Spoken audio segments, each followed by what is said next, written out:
You, Sierra, and welcome to each and every one of you. And thank you for joining us for today's GLR Learning Tuesdays webinar titled Not Just Nice, but Necessary, Family Engagement Equals a Big Bet That's Paying Off for Kids. And in the education space, we do use the term family engagement so much that it starts to feel a bit ad nauseum and like a catchphrase that means very different things to different people. Many have tried to define the term, while others, unfortunately, may feel that they are checking a box when a parent comes to a performance or an event. Yet at the Campaign for Grade Level Reading, we know that specific outreach and engagement strategies used by schools and districts, along with local and national nonprofit parent-facing organizations, have led to measurable results for students, including increased attendance, enrollment in tutoring and summer learning and other learning recovery programs, improved behavior, increased interest in reading and other learning in other academics. And so this means that despite the term's redundancy, family engagement is actually working to advance student progress, which is why we consider it a big bet that has the potential to make real transformational change. And so as we can continue to recover learning post-pandemic. And because we know this big bet is working, we also want to understand what makes it work. What are the concrete strategies and actionable models that are effective for parents and families, school systems, and community organizations, and especially students? Which tactics and practices, such as sending text messages with tips and invitations, creating space and events to connect and build social capital among parents, providing devices and tools that parents can use at home with their children, and many others, are being tried and tested in communities, and what has been learned about the effectiveness of these and other strategies. In today's session, in our continuation of what we're calling the Big Bets Working series, we get the opportunity to learn from national and local leaders, really some of the biggest leaders in the family engagement space, and really investigate the innovative and replicable engagement and outreach strategies that truly work for parents and families. We will also get to hear directly from a parent to understand what has worked for her and what has made her interested in and active in her kids' education. And so I'm super excited that we are very lucky to have as our moderator today, Kwesi Rollins, who is Senior Vice President for Leadership and Engagement at the Institute for Educational Leadership. And as many of you on this call today probably know, next week there's just a little conference happening in Atlanta. No, it's a huge conference. The Community Schools and Family Engagement Conference in Atlanta is next week. So we're super glad to have IEL's Senior Vice President for Leadership and Engagement, where he is a member of the leadership team and guiding the portfolio of programs designed to develop and support leaders with a particular emphasis on family and community engagement, early childhood education, and community-based leadership development. So we're really excited to have Kwesi today. And so now I'm also honored to welcome and really briefly introduce our esteemed panelists who are with us today in alphabetical order. And please note that we've already posted full bios linked in the chat. I will post them again. So we're just going to quickly preview who we have with us today. So Vito Borello is the inaugural Executive Director for the National Association for Family, School, and Community Engagement, otherwise known as NAFSCE, appointed in September 2014. And since its founding, NAFSCE has addressed systemic issues to advance family, school, and community engagement as a strategy for child development, student achievement, and school improvement. So we're lucky to have Vito today. Yoli Flores is President and CEO of Families in Schools, where she is building on FIS's legacy and taking FIS to new horizons in its commitment to ensuring equitable partnerships between families, schools, and community partners to ensure children are on the path to success from birth through college and career. We're really happy to welcome Yoli back with us today. Emily Garcia is Senior Managing Director of Program at the Flamboyant Foundation, where she leads the program team overseeing the organization's work to expand REAL, R-E-A-L, which you'll learn about in a minute, family engagement with partners both locally and nationally. Emily is deeply committed to education because she believes that as a product of public education, all students should have access to high quality education and opportunities regardless of their background. Roxanne Saldana Jones is President and CEO of United Way of Texas, where she oversees all United Ways of Texas's statewide initiatives, grants, and projects, and is responsible for organizational operations. She has many years' experience with combined campaigns, facilitation, consultative services, and currently leads statewide contract work focusing on coalition building across Texas. And then luckily we have Sharita Jones. She is a Flamboyant Parent Ambassador as part of their Real Family Engagement Trainer Cohort, which stands for Relationships, Experiences, Academic Support, and Leadership. She's been working with Flamboyant since 2013 when her daughter received a home visit as part of their work with the District of Columbia Public Schools. Her 5 daughters attend DCPS and DC Public Charter Schools. Lisa Levasseur is the Executive Director of School Support for Elk Grove Unified School District in California, and in this role, she oversees the Department of Family and Community Engagement, the Educational Equity Department, and the Communications Department. Before coming to Elk Grove, she was the Associate Director of Parent-Teacher Home Visits. Lisa was also a classroom teacher for 11 years. Sarah Parker serves as the engagement officer for DC Public Schools, where she leads a team responsible for ensuring that every student's success is accelerated by partnerships with families and communities. Sarah joined DCPS in 2013 as the Chief of Staff for the Office of Engagement and Partnerships. And finally, Kirsten Schwab is the Executive Director of Texas PBS. Under her guidance, the 10 Texas stations build collaboration with each other and partners to provide educational media and services to parents, schools, and communities. She directs the association's partnership with the Texas Education Agency and was appointed by the governor to the Texas Early Learning Council. So clearly we have some of the top leaders in family engagement, and we want to say a huge welcome to all of you.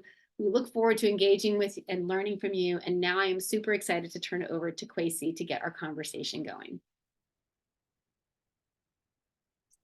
Thanks so much, Emily, and welcome everyone to this webinar, a very important topic area, and really an incredible panel.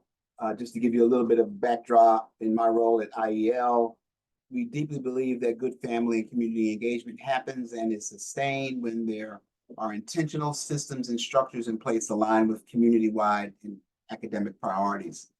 For the last 15 years, our primary contribution to the field, aside from our national conferences, has been to support family engagement leaders in school districts around the country to make meaning of the research and to get better organized for success. Strong family, school, community partnerships are foundational to addressing many of the challenges we currently face, including low enrollment, chronic absenteeism, and less engaged students. Under the right conditions, as we all know, families and community members can be a school's strongest and most natural allies. When leadership changes and cuts must be made, engaged families and communities protect what they value most, pressuring decision makers to ensure that their schools receive the required resources and funding. And so today we're going to spend the rest of our time listening to some of the most knowledgeable individuals around the country who represent a variety of perspectives and are addressing these issues in their own unique ways. We'll start off with Vito and Yoli, and I'd like to get each of you to share your perspective on the national landscape of strategies and approaches that are really working to engage parents and families and the results you are seeing for students, especially in terms of combating some of the current issues like chronic absenteeism. Vito, give our audience a little bit of an overview of your work historically and as CEO of NAFC and perspective. What evidence of progress have you seen in the family engagement field as a strategy to improve child development, student achievement, and school improvement? Thank you so much, Kwesi. Good afternoon, everyone. I want to start off by just thanking Ralph Smith, Emily, and the entire CGLR team for putting together this wonderful webinar today. It's a pleasure to be co-presenting with so many of my colleagues in the field. Starting with NAFSC, so we were founded in 2014 with the mission of advancing family, school, and community engagement policy and practice to promote child development, student achievement, and school improvement. And we have a vision, and I just want you to listen to a couple of these key phrases. A vision of a world where family engagement is universally practiced as an essential strategy to improving children's learning and advancing equity. And really, those universally practiced, essential strategy, improving children's learning, advancing equity. You cannot effectively implement family, school, and community engagement and not be advancing equity. It's not possible, in my opinion. So each one of those are really what our vision is and what we're striving for, and I believe we've made some progress there as well. In terms of who NAFSC is, we kind of have dual roles. So first, we are a professional membership association. We're solely focused on the advancement of family, school, and community engagement. The Kellogg Foundation calls us the Big Tent. So we are, you know, from early childhood practitioners to K-12 educators, to researchers, to policymakers, to advocates who are including parent leaders. All are members of NAFSCE, to educator preparation programs and schools of education who are preparing teachers, which we'll talk about, to engage families, to state education agencies. So really the gamut. If you are in this work, we welcome you as a NAFSCE, as a member of NAFSCE. And I'm always shameless about this because we are all here to move the needle in this work. And when it comes to advocacy, numbers mean something. So I urge all of you to consider becoming members of NAFSCE. It's not that expensive. That's purposeful because we want you all to be a part of that. And that is both for individuals and organizations. The other role that we play is what I like to call as a think and action tank. And we're really focused on creating the conditions to address some of the strategic obstacles that you're going to hear about today. A couple of examples. Building state capacity and infrastructure. It's extremely important. Why? Because state education agencies are responsible for holding school districts accountable for advancing family, school, and community engagement. And if they don't have the expertise and the infrastructure to do it, then schools are not positioned to succeed. It's a huge problem that we're having, but we have made substantial progress. Reframing the conversation and the narrative around family engagement. We've done a lot of work and some research with the Frameworks Institute about understanding how everyone from experts to policymakers to practitioners to the general public understands family engagement, and how can we present it in ways that align and kind of close that gap of understanding. To building practitioner capacity. One of the things that we've released 2 years ago, which we're very, very proud of, is our family engagement core competencies. I call it the North Star for practice. We crosswalked it with 18 different frameworks and standards, many of which you know. So this is not just another set of standards, but really something that from cradle to career and family engagement, no matter the profession that you are within family engagement, this is a North Star that you can follow in terms of raising your standard of practice. And then finally, educator preparation. We're hugely focused on this area. We're going to talk about it later. We released an educator preparation framework for family and community and partnerships, thanks to some of our partners with the NEA and CAPE and AACTE. We funded 9 schools of education and community partners to innovate the framework, published a book on educator preparation with 64 authors, and worked with the Council for the Accreditation of Educator Preparation, CAPE, to revise their standards for accreditation of schools of education and SEAs to include families in their standards of success. Thank you, Kwesi. Thanks for that, Vito. And Yoli, you, of course, go back a ways in terms of a lot of this work beyond your current role. Please share your historic perspective.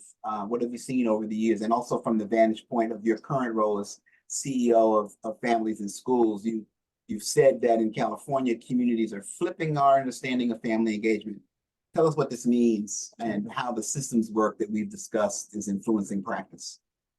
Great. Thank you, Kwesi, and it's wonderful to be back.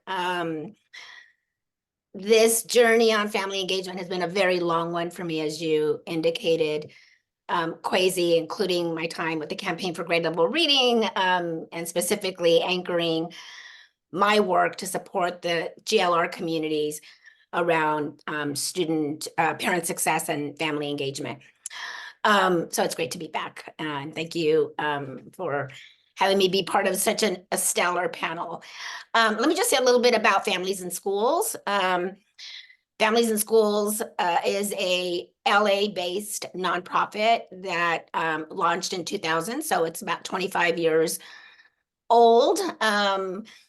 At a time where mostly in California, we were not paying much attention to family engagement at all. Maybe we might be doing something around family involvement, and we know that they're two different things. And so we've been in California really the anchor around family engagement and have played a significant role even before my time in making sure that the state has a deeper commitment to family engagement for all the reasons that we'll be talking about today. But Families in Schools centers first and foremost, the voices of families in the education of their children. We help build the capacity of educators. We work with districts across the state and actually across the country to build the capacity of educators to more effectively and authentically engage families at the school level. And we support families in learning how to navigate the educational system, particularly families that are new to this country, new arrival families, families that have not had a good experience themselves with the educational system or may not speak the language and don't really understand the system at all. And in both directions, we promote productive partnerships between home and school so that students succeed. We also have a couple of ways in which we help build parent leadership. We believe that it's the voice of parents that should be leading. So we have two ways in which we do that. One is our Parent Warrior Program. Think of it as a leadership cohort of 10 parents that go through an experience to become leaders. And then most recently, because of where I came working with Dr. Dana Suskind, we are now the organization that is leading the Parent Village work and providing training across the country. We just did training in Connecticut around parent villages, again, really elevating the skill sets of families to become leaders in this space. And we do advocacy work. We've been doing a lot around early literacy, science of reading, most recently. So it's a great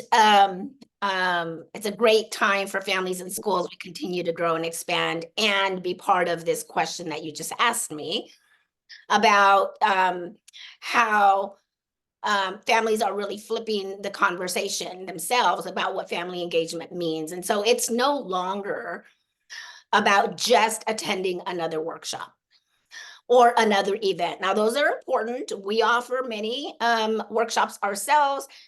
Parents are hungry for information. They want to learn more, but there's really conveying that it can't just continue to be about that. And so we're seeing parents and families step in more intentionally around addressing student learning gaps to help accelerate student learning.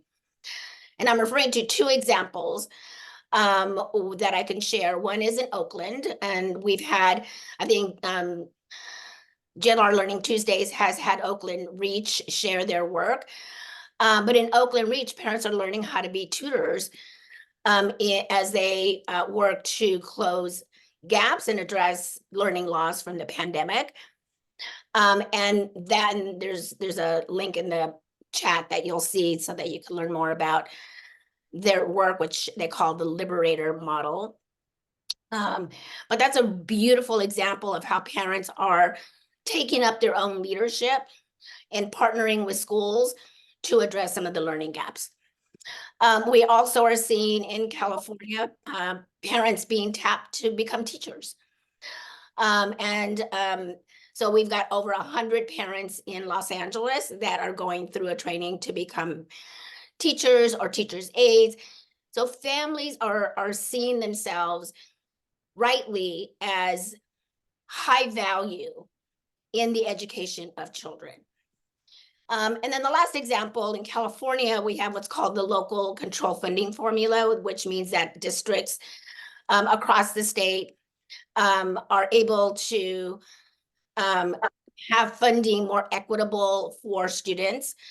And one number of requirements aligned to that is that every district must complete what is called an LCAP, which is a response to the state on how they're addressing 8 key areas, one of which is family engagement. So schools in California districts are understanding that as a state, we must continue to see family engagement as a critical strategy. So the point here is that we're starting to recognize families as critical partners and essential change makers.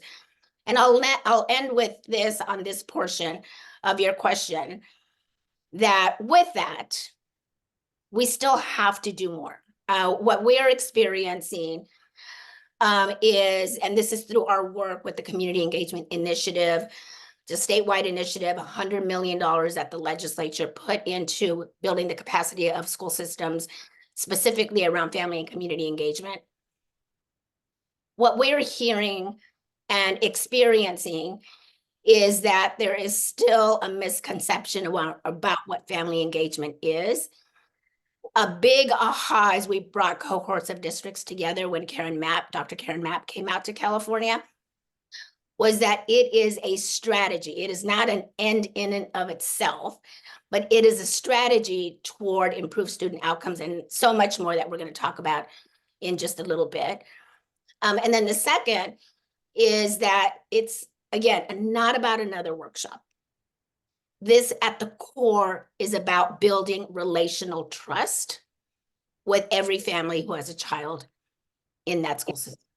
And I know we're going to talk about relational trust in a bit. So yeah, we're flipping it here in California.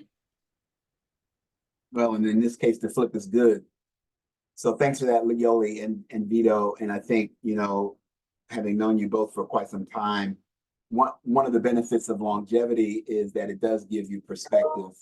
And yet we know that it's always been the case that relational trust is a foundation for impactful family engagement. Vito, I'll start with you from your own perspective over the years. What is relational trust, and what are the strategies and tactics that schools and communities can use to build it with parents and families?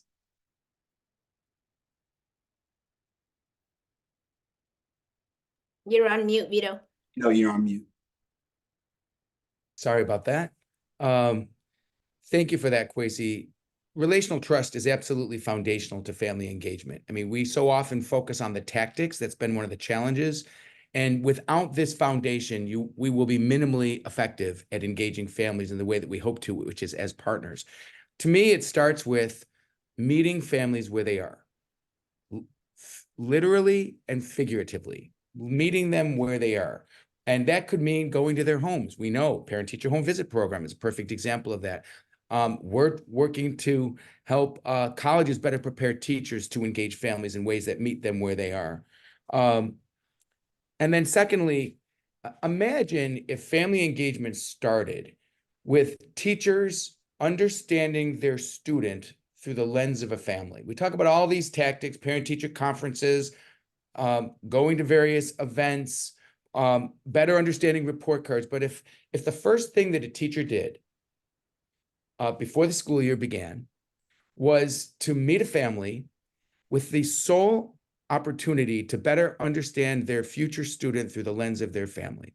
Imagine how that communicates respect, how that would be building trust, and beyond that, how it improves teacher quality. Because now, if a teacher better understands that knowledge of student and student learning, they're able to be a far better educator for that student in ways that will be profoundly impactful in their future. And so I guess I'll leave it there and turn it over to you, Yoli, to give your perspective. Yeah, well, I will build off of what you just said, Vito, because in what I was thinking about as I was thinking about this question is that the kind of family engagement that we're talking about really honors the lived experience of that family, of that parent. And it honors their wisdom, it honors their capacity to learn and engage as equal partners. And for so long, we have not seen families in that way. We minimize what they bring, or are not aware and don't think to ask. But every time, and I'll share a couple of examples, I work with families, they blow me away because they have so much to offer. And it's when we tap into that wisdom, their passion, their love for their children, that we can see the fruit of and the result of the kind of partnership that yields the student outcomes that we want.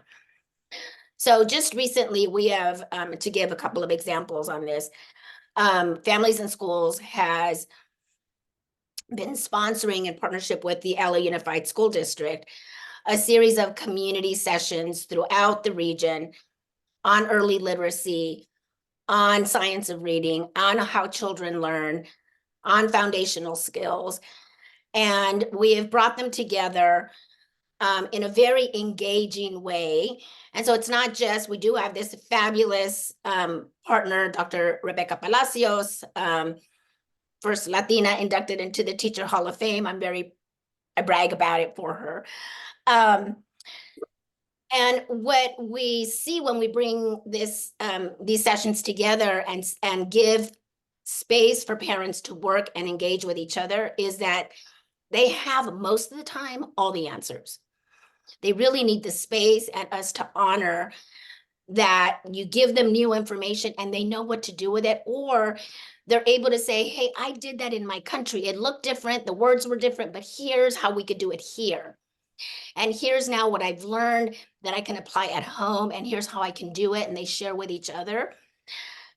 And the response that I've been getting from colleagues is, are we providing too much information? The science, families are not going to understand. It's going to be, and it's just the complete opposite. Families can absorb a lot of learning, and we have to not downplay that. Give them the knowledge, give them the information, so that they're in the conversation about policy changes, about practice, about what's happening in the classroom, about how to help their child at home when they see what's happening in the classroom, when they now know about phonics and phonemic awareness and vocabulary and comprehension, etc. The second, and I'll leave it here, is that families are asking us to, yes, share reports. We released a report on the early literacy crisis in LA, but they don't want a 35-page report, nor do they want with all these acronyms and eduspeak. So when we did our 35-page report, we also partnered with Go Public Schools to develop a family-friendly version of that report in a way that really spoke to families, what they want to know, what they can do to support, what they can do to become a leader in this space. And they're giving us just a lot of kudos for, one, believing in them that they can be part of this conversation, but also honoring the way that they want to see material and information available to them. Thanks for that, Yoli. And Vito, I would love for you to pick up on where Yoli just left off in terms of what from your knowledge, and I know that NAFC has a parent council and certainly works closely with parent leaders, but what have you seen? What do parents want from their school and community organizations, and how can we help them take an active role in their children's learning process? Yeah, Kwesi, they want to be welcomed. Number one, they want to be welcomed in their school. I mean, it sounds, we often say family engagement is commonsensical, but it's not common practice. So it starts with a welcoming environment for a family, and they want to be treated as an education partner. They are experts of their children. And by the way, educators can be better educators with this partnership. No matter the socioeconomic status of a family, no matter their race, their color, their race, their ethnicity, where they live, their education level, teachers and educators through a lens of a family can be better educators for that child. They want a trusting relationship. They want to understand how to maximize their role. Some parents have more understanding of that. And by the way, if you have less understanding, that doesn't make you less of a parent. It just means that you don't have that information, that we need to be able to provide them with that information, and then the capacity to be the best partners they can be, because that helps education. And then finally, they want communication that works for them. So often the metrics for family engagement are about how many heads are coming to a classroom for an event. Well, I think we learned through the pandemic, we've known this for years, right? That learning at home is profoundly important, that learning doesn't end when the school day ends. And so how we can help families provide the maximum learning environment for their kids after school, during that time, is so profoundly important too.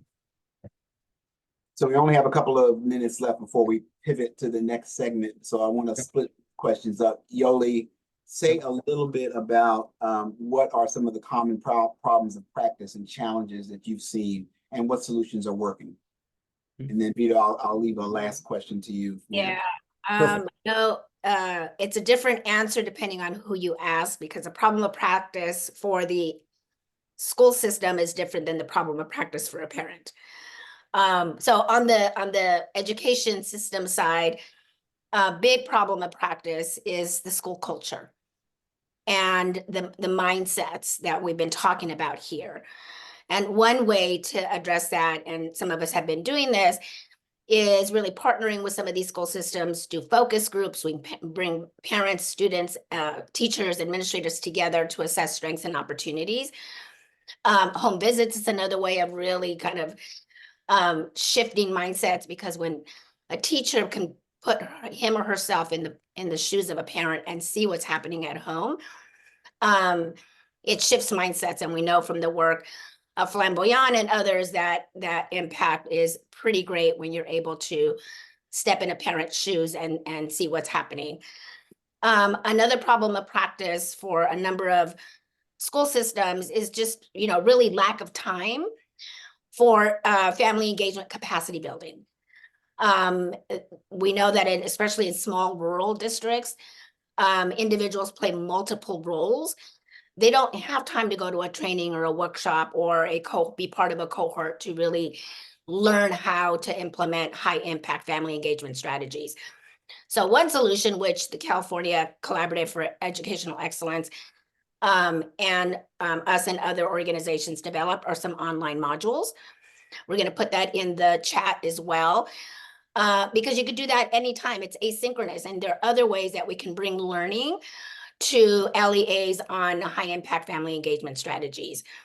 And then for parents, I'd say the problem of practice that they will name, and Vito just named one of them, is communication.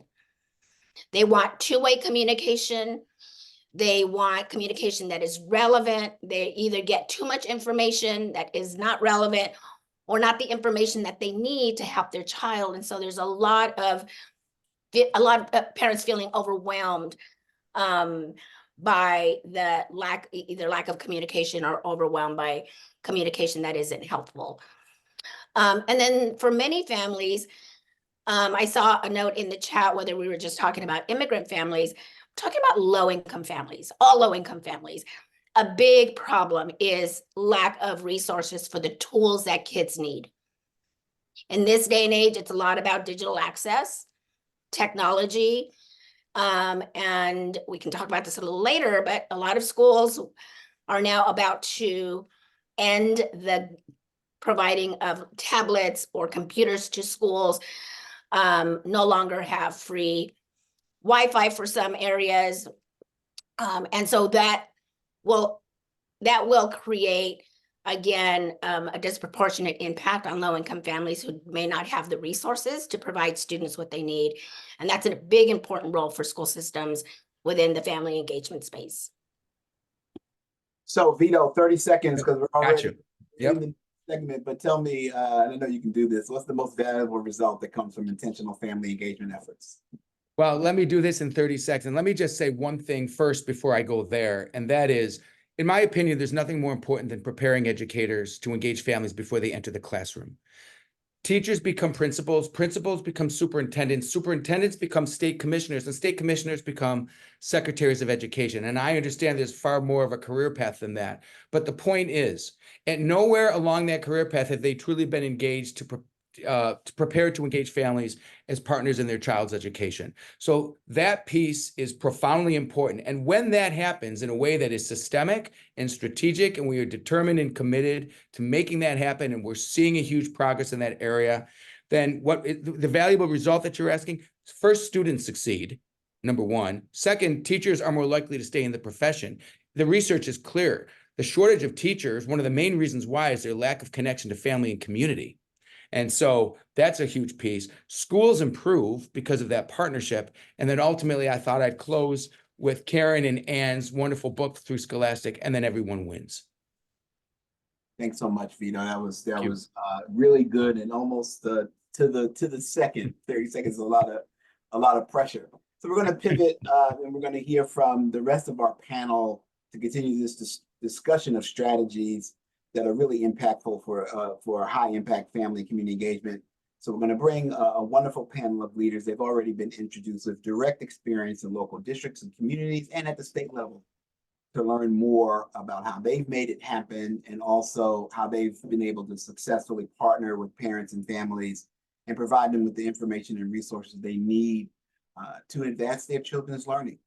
So we're going to start first with Emily and Sarah. Emily is from the Flamboyant Foundation. Sarah, old friend now of DC Public Schools. Please give us a little bit of a quick overview, Emily, of Flamboyant and your historic partnership with DCPS, and then Sarah, chime in a bit on where you guys have taken that partnership and you're learning from that partnership into your current approach to family engagement. Fabulous. Almost forgot to unmute myself over there. Thanks so much, Kwesi, Yoli, and Vito for setting the stage for us. As Kwesi mentioned and Emily mentioned at the beginning, I am with the Flamboyant Foundation, and I have worked with Flamboyant for the last 2 years, but prior to that was a school leader in DCPS for the better part of a decade, partnering with Flamboyant. So I've had a chance to experience this both on the programmatic end, but then also as a recipient in a school. At our core, Flamboyant believes that all children deserve the opportunity to thrive. We listen to when we work alongside community partners to write new futures for children who are most impacted by inequity. We believe that the root of really strong family engagement is built in meaningful relationships that are rooted in trust and shared power, because we know and research tells us that strong family engagement leads to better student achievement in school and in life. In 2015, Flamboyant and Johns Hopkins commissioned a study of our work in DC Public Schools through the Family Engagement Partnership, which partners with schools for at least 5 years to build sustainable family engagement practices, not just about relationship building, but also about academic partnering. And that study showed that students who received relationship building home visits attended school more frequently than their peers. They had 24% fewer absences than their peers, and they were more likely to read at or above grade level.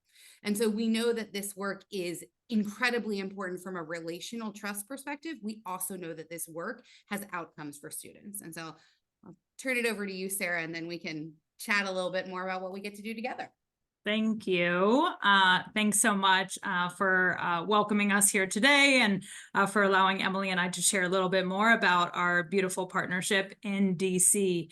Like Kwesi said, we're old friends here in DC, and our partnership with the Flamboyant Foundation started before my time. I believe it was around 2010, 2009, when two brilliant women, at the time, our Chancellor Kaya Henderson and the head of the Flamboyant Foundation, Kristen Ergood, came together and really figured out what it would take for DC Public Schools to move the needle around family engagement and in turn student outcomes. They created sort of our biggest bet in DC Public Schools around this work together. They figured out that relationships and academic partnerships are what it takes, again, to see some of the results that Emily shared. We've been doing this work together since then, obviously seen varying results throughout time, especially given the break with the pandemic. But we, at one point, I believe, led the nation in the number of home visits that we are conducting. So at our peak, we were at over 12,000 home visits for our students, and we serve a population of about 50,000 students. So that's pretty remarkable when you think about the number of schools that we've been working with over time and the number of students and families we've reached. So it's not just about that deep relationship building now, like Emily said, it's about the academic partnering and what it looks like to have tough conversations sometimes around what teachers need. And that was mentioned earlier. What kind of professional development do our teachers and our school leaders need to support our families in learning at home, and to have conversations around student outcomes and around goal setting, especially in the middle school level. And so this is the work that we've really put our sort of biggest bet around in DC. We've done some other things too that I'd love to talk a little bit more about later, but this is the proudest work that we conduct here in DC, and the work that we, again, have seen the most outcomes on. Thanks for that, Sarah. And Yeah. Emily, what I always find interesting is, lots of people are attracted to the results of your hard work, but they don't always understand. So we had to do all this stuff to actually get these results. Yeah. So they kind of want a shortcut. And I think it'd be useful for you to talk a little bit about, so what are the conditions that you need? Because DC, you didn't just start off immediately successful, but you guys put in a lot of work, you put in a lot of professional development, you made a lot of decisions around that. And Sarah, you can pick up on the back end of that answer. But Emily, in your experience, what are the conditions you need to build a sustainable family engagement focus? Yeah, so one of the things that Flamboyant is sort of unabashed about is that we work directly with educators when we think about family engagement. Oftentimes when we talk about family engagement, we think about what a family needs to do differently, but we don't talk about the professional development that an educator needs to create the space for families to play 5 critical roles. All families play the 5 roles that I'm about to name in some way, shape, or form for their children, but families with better access to information and resources are able to communicate high expectations better. They are able to monitor their child's performance. They are able to support learning at home. They're able to guide their child's educational journey, and they're able to advocate for their child. And we fundamentally believe that all families should have the opportunity to play those 5 roles, but that means that educators actually need to shift their mindsets about the partnership. And so you heard Vito say this, but one of our fundamental beliefs is that educators are expert in content and pedagogy. Families are experts in their child, and we have to start with unpacking the bias and mindset that we as educators, and I'm saying we because this is work that I continue to do every single day, the bias that we carry into relationships that we build with families. We take in our own schooling experience into how we expect families to show up. We have implicit expectations for families about how quickly they should respond and what format they should respond. And so we start with school leaders who say, I'm willing to create the time and space for my folks to do this, and educators who are willing to say, I'm ready to do some unpacking of my own bias. And so one of the things in our model is to start with a coalition of the willing. Who are the folks at your school who are ready to unpack this? And then we weave it out into the other parts. So we start with relationship building. Once we have a cadre, a majority of folks who are ready to build relationships, then we move on to academic partnering. All too often, we want to immediately start partnering around academics with families, but we don't have the trust built. And so therefore, families aren't ready to do this. The other thing that is really important, and a condition, you said this, Kwesi, but I want to reiterate this, is you have to be willing to commit time. This work takes a lot of time.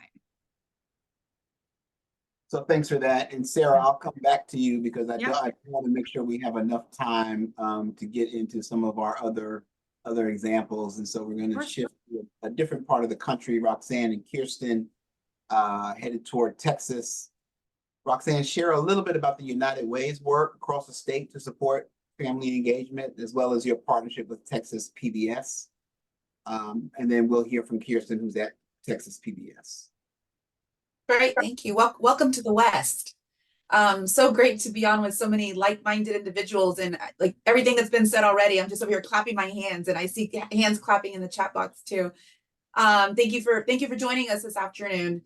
So United Ways of Texas, we're the statewide organization, and we work with local United Ways across the state. So much work is happening in family engagement across the state of Texas with those partnerships at local United Ways.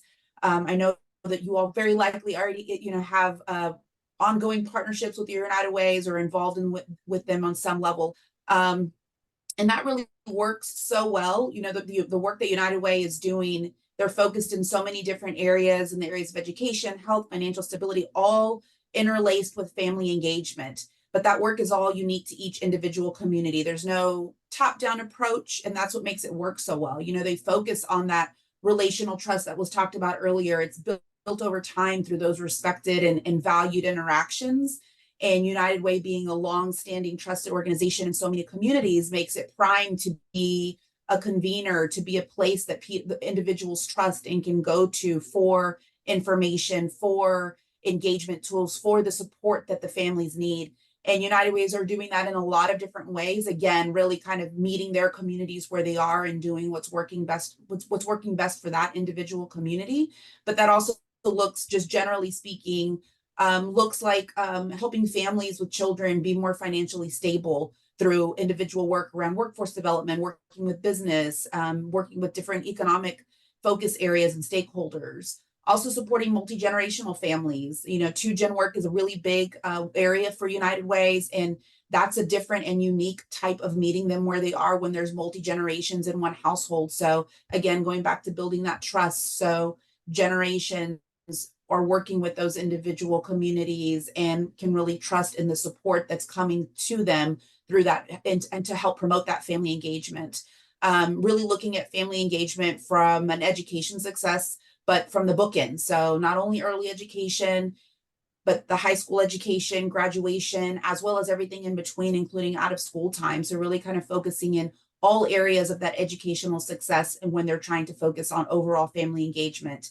And also at the statewide level, we focus a lot on policy advocacy. We're based out of Austin, Texas. So we work closely with a lot of local United Ways throughout the state to talk about what we can be advocating for and really kind of making some long-term systemic change through policy development.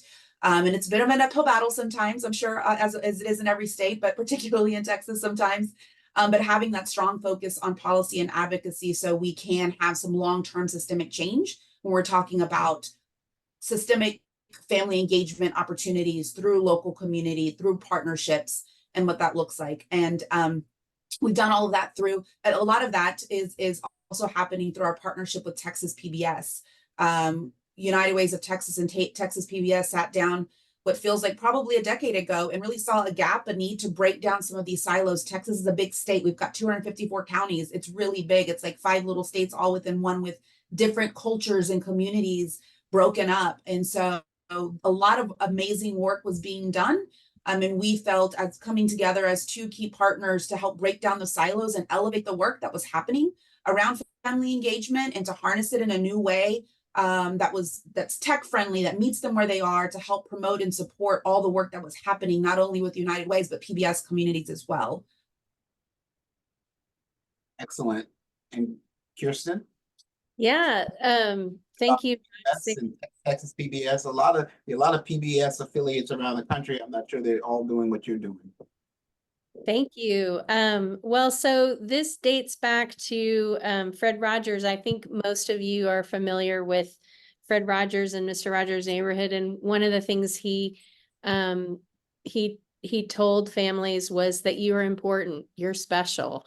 And that's something that we have carried at PBS through our work. And we do, each station responds to the community in the way they're able, but we really try to encourage work with particularly young families as we focus on kids ages 2 to 8.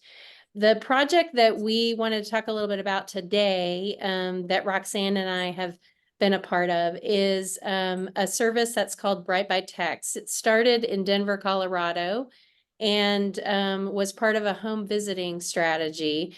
The home visitors reported following their engagements with families that there were a lot of gaps between when the visitor was in the home, knowledge that the family had about child development, strategies for families to work through challenges as well as successes. And so they put together a texting service and piloted that out.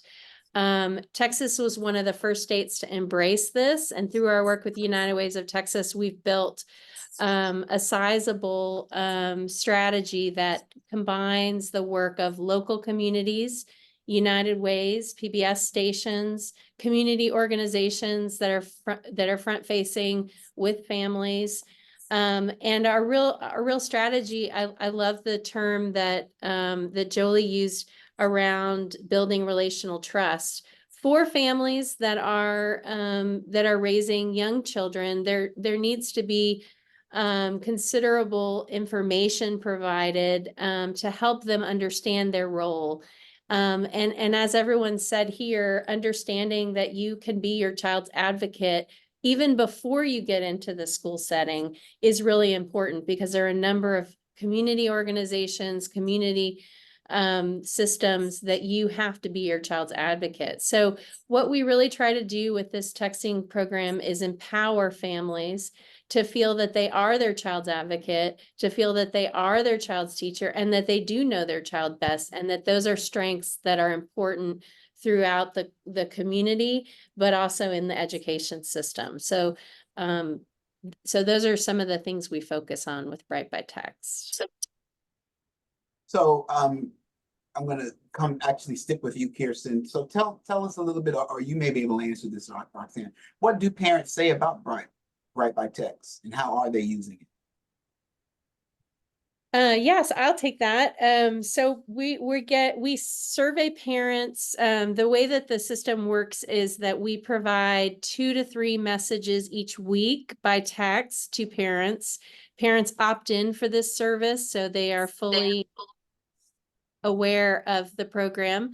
And it combines both messages that are around child development and really centered on the 5 protective factors, as well as local messages. So messages about activities, resources, and events that are in their community. We can tailor those messages down to the zip code. So if, for example, there is a toddler story time where the library is really trying to connect with families and provide them that resource, we can message just to the families within that zip code area about that toddler story time. What are families saying? It's a great question.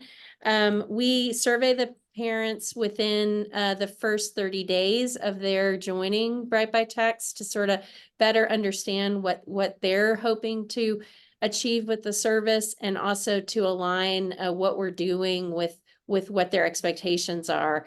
We get a lot of good feedback through those surveys. We survey again in 60 days to continue to better understand what families need. We hear back that these resources are incredibly important to families. As all of you know from raising children, that it can be a very isolating experience. And so one of the things that parents often report to us is it's a way to feel less isolated.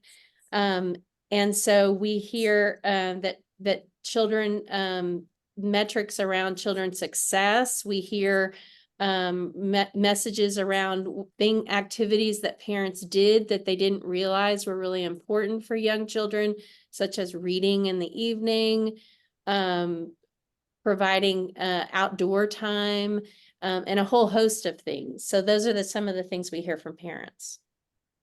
And then Roxanne, just quickly before I move on to Lisa and Sharita, say a little bit more about the other ways in which United Ways in Texas are facilitating deeper partnership and connections with parents and families. Yeah, absolutely. And just a little bit about in that Bright by Text mode, United Ways are kind of going to what Kirsten was saying as far as parents signing up and what I had mentioned at the beginning, and having that trusted provider, because it's difficult sometimes for parents to trust who they're giving information to. And part of the reason we've seen such great success with this is that United Ways have built those relationships with the community. PBS has built those relationships with the community, and our other partners, they have that trusted relationship. So parents are feeling very comfortable in providing very minimal information. So that's also bringing success to this initiative, which is the child's birth date, the phone number. And so it's very limited information, and the zip code, excuse me. It's very limited information to provide them larger statewide messages while also providing them that unique message, as Kirsten gave the example of, is the local library situation. So very limited information through trusted partnerships that United Way has built over time. And as Kirsten mentioned, really focusing in those 5 protective factors, which United Way continues to support all of those areas, and understanding the child development, that the efforts around parental resilience, having that concrete support, that long-term social support, and then social and emotional health. The other really great thing as far as Bright by Text using this tool that really ties into the work of United Way and PBS as well, is that it does allow you, after giving that very basic information, to then provide additional information if you'd like to continue to make that a more unique experience for you. So if somebody is very interested in health-based initiatives, then that's an opportunity for our local partner, being like United Ways and PBSs and other organizations, to then provide unique experiences to them around something specific like health. So they're able to really kind of tailor that if they want to, as that continues. And so that really helps to just that continued relationship, fostering that and engaging with them. And we have a really high successful click rate with all of those very unique opportunities. It continues to solidify and build that continued trust to then bring communities into the additional initiatives that United Way or PBS are hosting and promoting to help really broaden the perspective of overall parental, maternal health, growth within the families, just all the different areas through one key entryway, which is that texting program. So it ties into a lot of different areas of United Way and PBS work. So thanks so much for that, Roxanne. And we're going to pivot now to Lisa for a few minutes, and then Sharita, be ready. Lisa Lavasser, Elk Grove Unified. Hello, old friend. Hello, Kwesi. Thank you for having me. So tell us a little bit about your work at Elk Grove, and I can ask you also the question I didn't get a chance to ask Sarah, because you were a district family engagement leader. You have a slightly different role now. But I know that both of you, because of your role in the District Leaders Network on family and community engagement, have had a particular lens around systemic family engagement and creating the kind of systems and structures that allow you to broaden your impact. So say a little bit about your work now and what are the strategies you've used to change the game. All right, well, thanks, Kwesi. So in Elk Grove, we are a rural, urban, suburban district that's 320 square miles. And we had the opportunity to have a family engagement department before the pandemic hit. But I will tell you, as probably everyone on this webinar has experienced maybe during the pandemic, was that during the pandemic and coming out of it, family engagement was really seen as a highlight, was really seen as needed. We needed to have families involved in this work, and not only involved, but engaged, and our partners. And so we knew that teachers told us when they had to transition to distance learning, the ones that had the easiest time were the teachers that had strong, trusting relationships already. And we had a small cohort of schools that were doing parent-teacher home visits. So we knew coming out of the pandemic and going back into full learning in the classroom that we wanted to have sustainable practices that would work for all 68 schools, but that in the end would really tie it and link it into the learning that was taking place in the classroom. So we kind of centered our work as we came out to kind of these three questions for families. So first question is, we wanted our families to be able to answer, how is your child doing in school? We knew if they knew that, then it would lead to how they could help them at home.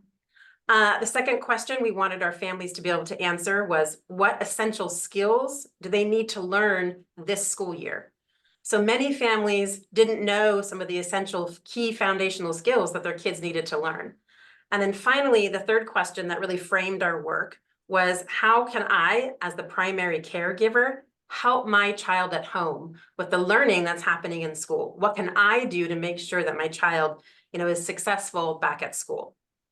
So in order to do this, though, we needed to do it in a way that we knew would be sustainable, but we had to first focus on building trusting relationships between the home and school. We also knew that we needed strong two-way communication. So I think school districts were really good at providing families information. I think we're pretty good at that, but oftentimes we don't do a lot of listening. We don't ask families questions. We don't hear their perspective. So we did two strategies we used when we came out of the pandemic. Was one, I mentioned it earlier, and Sarah mentioned it in DC, but parent-teacher home visits. So we did, in the first year coming back to full learning in the classroom, over 5,000 home visits. And that allowed us to really listen to families' concerns, their hopes and dreams that they wanted as they were coming back into this new world that we were experiencing. And that really helped us to create some new programs. The other strategy that we used and tool that we used was talking points. Talking Points is a two-way communication tool over text. We have in Elk Grove Unified over 120 different languages in our district. We are the second most diverse district in California, and we're the sixth most diverse district in the nation. So we have lots of different populations coming into our schools and into our classrooms. So we wanted to make sure that we had this two-way communication tool that would allow our teachers and our principals and our school site staff to communicate with families, and it would translate it into the home language of the family. And then the family could communicate back. It's a free app, or they could do it via text message. And this, as I will say, I'll quote a teacher, many teachers actually now have said this tool has been a game changer. They've heard from families that they've never heard from before. They've seen families come out that they've never come out to a school site before. And I'm proud to say in the last 3 years, we have exchanged over 14 million different messages between teachers and the principals and our homes. It's a pretty remarkable tool. And I think, let me see if there's another question, how we're doing on time. I better bring in Sharita because I'm concerned, you know, you never want to run out of time when you're about to hear from your parent leader. So what I'll do is save my next question for you, Lisa, and let's bring in Sharita. Are you ready, my dear? Yes, I am. Public schools parent, and so she's been kind of a partner and a recipient of some of the approaches of the Flamboyant Foundation and DCPS. So tell us a little bit about your experience as a parent leader. How did you experience all of that? And what else do others need to know about the best way to engage parents such as yourself? When I first started, first of all, good evening, everyone. When I first started with Flamboyant Foundation, I was offered a home visit. And Ward 8 in DC public schools, was a scary situation. This was more of a feeling like we were being interviewed, we were being investigated, more like a child protective service visit. And me, at that time, I was a totally different parent, and I denied it a couple of times. I was eager to find out what was going on with it, but more so behind the scenes than allowing them to come into my home. After I went on and agreed to do the visit, it was amazing. My kids was able to connect with their new teacher because these were the teachers that were going to teach them for the next upcoming school year. And it was amazing. It was allowing my kids to share with them their hopes and dreams. They didn't just talk to me, they talked to my kids and asked my kids the things that they struggled with, the things that they were most happy with, the things that they feel like they needed more help with when it came down to their education. And it was a wonderful experience. It went from our schools in DC and Ward 8 having no home visits to everybody trying to figure out when their next home visit was going to take place. They were families that were making meals. When I was in it, one of the teachers wanted to understand how I plaited my daughter's hair. I taught her how to do that. It was an amazing experience. From that right there, I started working with Flamboyant Foundation in about 2010, 2011. When everything had came up to the point of having conversations about family engagement, I was on board. It turned me around. I am a SPED student. So it was more so of not that I didn't want to help my children, I didn't really understand how to. And us as parents, it's not, like I said, we don't not want to help. We don't really understand how to help. And the point of even asking for help is hard. It really hard. It's hard, especially with, like they was speaking before. I heard one of your speakers say that this family engagement thing started 25 years ago. I have been out of school for 24 years. So sadly but true, my generation missed out on this wonderful family engagement. I would really say, I always use this phrase and say that family engagement is like lotion that you buy from a dollar store. You have to apply it multiple times with the stuff that they were doing at first. And after it's over, you ask you again and you have to apply it again. But with family engagement, it's like that good thick Vaseline lotion. It keeps you shiny, it works, and you don't have to keep applying it when you do it the correct way. I love that metaphor. And for us dark-skinned people, we get the benefit of a lot of good lotion. Say this for us. How did your kids feel about the home visit? They were excited. they looked at it like it was about to be a sleepover. They didn't want the teacher to leave. They wanted to feed the teacher. They walked the teacher through the house, took her back into their room, and they just sat back there and played dolls and had a conversation. And then she came out and talked to me. So it was exciting for them. They wanted to take pictures and they couldn't wait to tell everybody how their teacher was inside of their home and in their room. Thanks for that. And I'm going to bring everybody else back in. And Lisa, I'll come back to you because I know you you have a little something to do with parent-teacher home visits as a strategy, as well as Sarah, you guys have relied heavily on that in DC public schools as well. Just say a little bit more about what that process looks like for folks. So teachers don't just show up out of the blue and visit, but there's actually some stuff that needs to happen before they are ready to do a successful home visit. Yeah, Sarah and I have the privilege of overseeing this in our two school districts. And, there's a training that is involved. Teachers call ahead to schedule the visit. So Sharita hopefully got a call in advance. They didn't just show up on the doorstep. There's a mutual agreement of time and date when it comes to that. And you bring a partner, you bring someone else from the campus who really wants to get to know the family as well. And so now that family has two people back on the campus that they can connect with after the visit. Sarah, did I miss anything? No, that's exactly right. That's exactly right. And to the point of that Kwesi raised about sort of the district level conditions, our district does support with providing funds to teachers. So we do provide admin premium to our teachers if they are conducting these visits outside of school hours. And so that, of course, is an incentive and really ensures that the visit is done with even sort of more fidelity and done at a time that really works for families, which is oftentimes maybe on the weekend, but also after school hours. So I could add to that. There's different pots of money you can use. We've used title dollars. Yeah, we've used grants from NEA, the California Teachers Association as well. We've even now this year, our district is using general fund because we want every school to have the opportunity to do this. Yeah.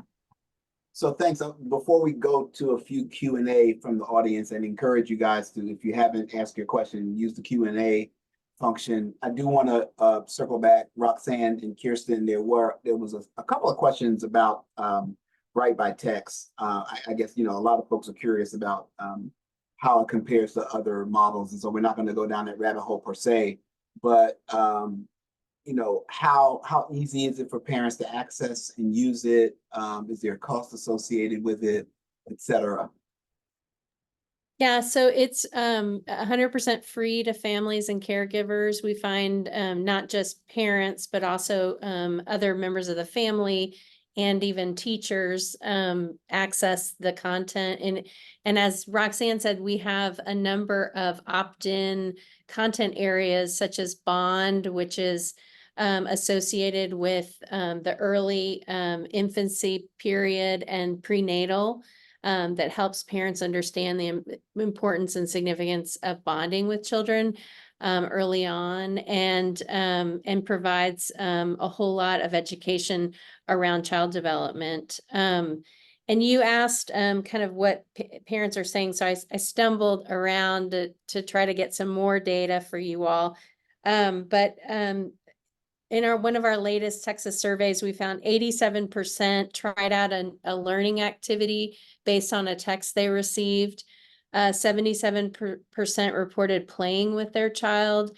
63% report reading a story, and on. So there's a number of things that we're studying as we do this and trying to better understand what resources parents want. And as Roxanne said, we're really trying to build the trust between our families through this tool. And then we hope that will engage them to actually go to an activity that's happening locally and engage with the services and resources that are available in the community. And so to whomever wants to answer this, what have you seen? It seems like the whole nation is focused on chronic absenteeism right now and by extension, low enrollment. But when you think about all of these efforts we've discussed, what changes have you seen, or what ways in which are these strategies impacting that issue? And anyone, Lisa, all you guys can come back on camera. Who wants to tackle that one? So I'll mention that the two strategies that I referred to, so parent-teacher home visits, as well as using the talking points tool. With our home visits, our teachers, when they come back, fill out a log and they put in the student ID number. So we're able to track attendance, and we have seen an actual decrease in chronic absenteeism and an increase in attendance from students who have received home visits. And then with talking points, we're actually targeting some of our areas that have the lowest attendance rates, and we are putting positive messages out with talking points. After a child has been out a day or two, the messages go out saying, we miss you, we hope you come back soon, do you need anything? So that families know that we really want them back at the school. Awesome. So Yoli, I want to ask you this particular question, and then Vito, I'm going to come to you just to get a little bit of a reflection as we go to other questions. But there's a great question in there about engaging parents of young children and what we should be thinking about. And so many of these strategies end up by default being kind of K-12 strategies, but we know that there are a lot of settings in which we need to engage families. So talk a little bit about your own perspective there. Yeah, that's a great question, because starting early gets families into, sort of both the habit, but the expectation that they have a role to play and that they are welcomed in this space as an authentic partner in the education of their children. So there are a number of places. I mean, there's all the early learning spaces that we can tap into. We're doing that. Obviously, Head Start, they do a lot of family engagement, but for children that are not in any kind of formal center-based kind of setting, there are a lot of mommy groups. There are play groups at parks. We have partners that are taking some of the tools into some of these settings and providing them to parents. So it's really, where can we imagine parents are or caregivers are with little children? We know that the majority of little kids are in care in family, friend, and neighbor care. And there are networks, at least in California, there are networks of family, friend, and neighbor care. Family child care is another word where the children are, and that's another place to reach families. But you've got to do the work to figure out where are the networks, who can I connect with. We easily do that through our resource and referral agencies in California. So there are structures in place to try to find some of these locations for young children. Very good. So Vito, I'll give you an opportunity, to, just because you started at the beginning, so you've heard a lot. So reflect a little bit on what you heard, and then, B, talk a little bit about how we measure the effectiveness of family engagement efforts. What are you learning around the country about how people are measuring effectiveness? That's a question that came up. Sure. I'll start with just overall reflections. It's just such a pleasure. We're NAFSC celebrating its 10th anniversary this year. And it is so rewarding to see how much more sophisticated we are in this work. I mean, I've been doing this work for 29 years, and I remember originally when family engagement, the perspective of family engagement was fixing the perceived problems of families, and not really thinking in a sophisticated way about what family engagement truly means. And so, early on, and even still today, sometimes there's a perspective that family engagement is about good public relations. That's not the case. And I think we've heard today the level of sophistication and strategy around the work. And I think we've also heard today, I don't think there's anyone that disagrees with this. And it really started with, the dual capacity framework that Karen Mapp advanced, and the importance of relational trust, that if you don't do that, everything else is minimally effective. It's not one of the strategies. It is the most important strategy. And then implementing strategies and tactics just reinforce and enhance that relationship. And then finally, I think about our core competencies, Kwesi, which I think goes to the sophistication of the work. And, our 4 domains within those core competencies, which I really think is so aligned here, are reflect, connect, collaborate, and lead. When we say lead alongside families. And so I think that's what we've really heard today. In terms of measuring effectiveness, so there are, as we continue to get more sophisticated in this work of practice, this is an area that I would say, while we've gotten better in, it's an area that we need to get a lot better in. The areas around evaluation of effective family engagement, particularly as it pertains to student achievement and school improvement. We're making progress. Parent-teacher home visit, we've talked a lot about them. They've got some studies that really show, how the progress that is made, not only around student achievement, but issues of implicit bias. But I think this is an area that we need to focus a lot more in terms of evaluation of what we look to see in effective family engagement. Thanks for that, Vito. Yeah, and I think, and I love the word sophistication because it's sophisticated, but also, I think what it also means is that we've got to try a lot of different things, and we've got to build on the things that work well, and no one particular strategy does everything. We've got to do a little bit of everything and sustain that to get the results we want. Sharita, there was a specific question to you that I hope you can answer about what did you find, what did you find most useful for you as a parent in helping you help your kids learn and supporting your academic growth? I would say two things, being very authentic and being consistent. I don't want someone to tell me that my child is failing in the beginning of the school year and I don't hear no more back until the ending of the school year. That gives me no time to help her. That gives me no time to conversate. I kind of had a situation just this last week with one of my kids' school. I had no understanding of what was going on with her. I had constantly talked to different members of the school and still was not getting any kind of information. They all come giving me all these Zoom meetings and all these conversations in 1 week, giving me all information that could have been given to me in the beginning of the school year to be able to help my child. So now they are basically giving her another disability that she does not already have with not helping her when she needed the help. So consistent communication for sure. And I know that that's something that districts struggle with, is figuring out a way to kind of all communicate together so that the families aren't overwhelmed with bits and pieces of the story and the information from other places. Thanks for that, Sharita.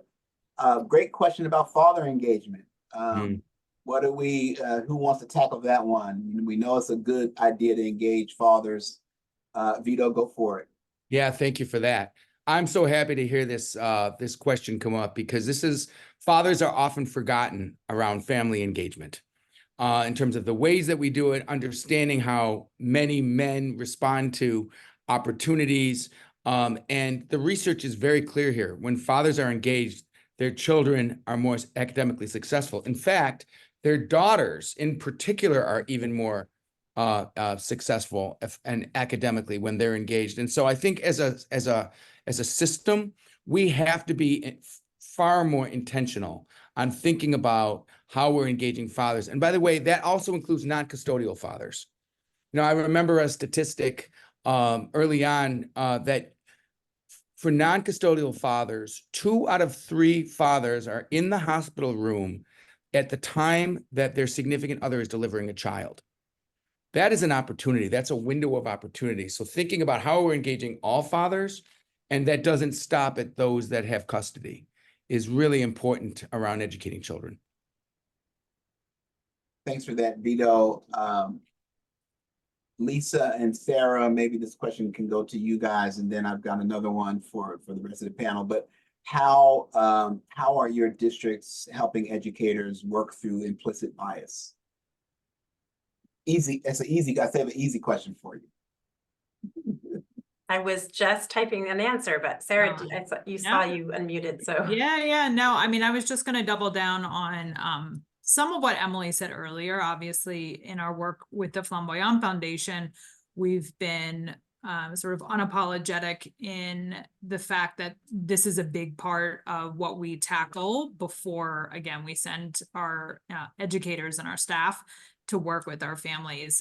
And just as a district as a whole, prioritizing equity is a big part of our professional development at DC Public Schools, and ensuring that our educators are thinking across both the curriculum as well as their communication when it comes to mental health. I saw that point in the chat as well.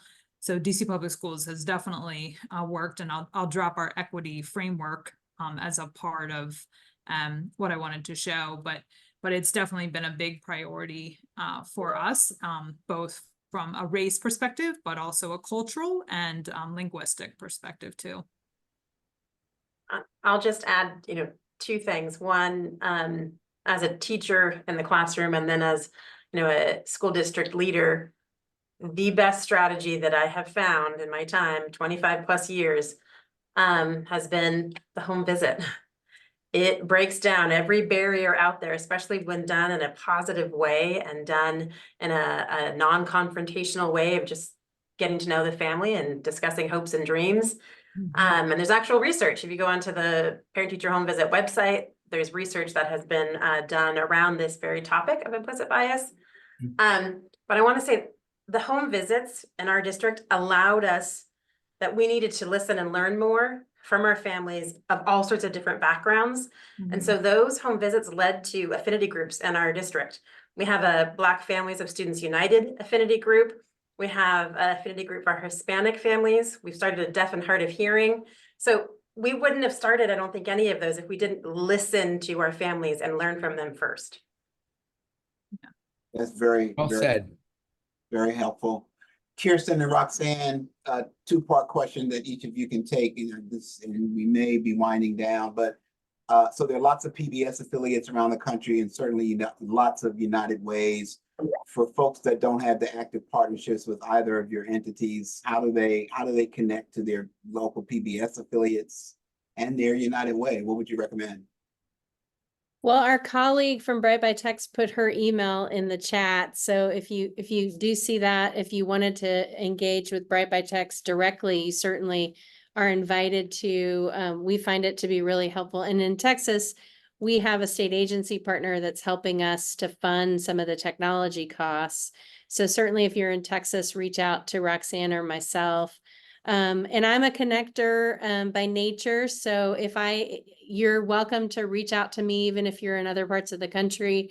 I would be happy to connect you to other folks in PBS and rely on Roxanne to do that on the United Way side.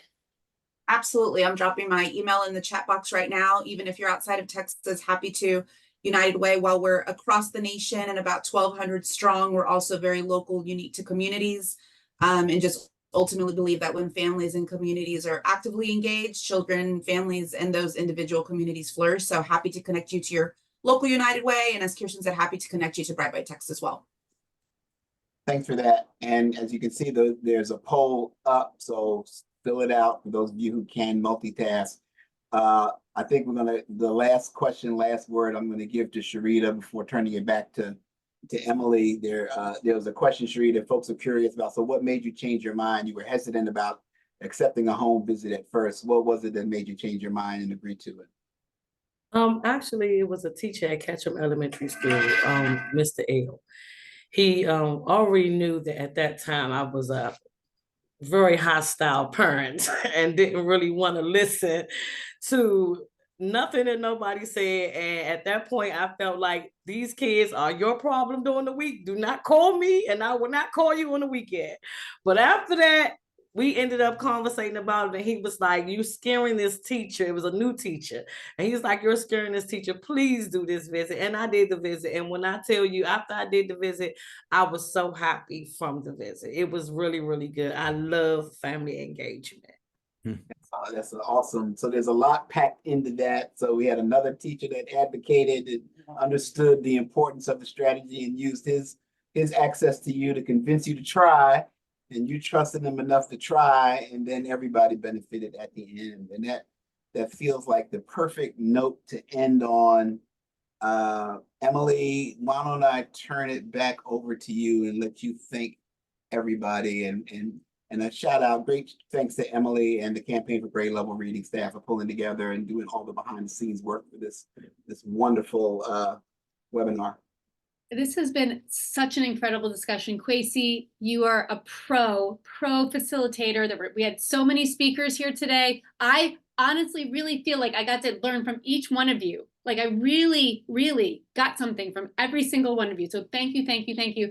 Sharita, I don't know if you saw this, but Karen Mapp, if you don't know who Karen Mapp is, she's literally like the godmother of family engagement. She wrote the dual capacity framework. She said in the chat, she's going to quote you in her next talk. So you can take that home with you, man. You have left such an impact on us, all of you. We cannot thank you enough. We cannot thank you enough. This has been such an incredible conversation.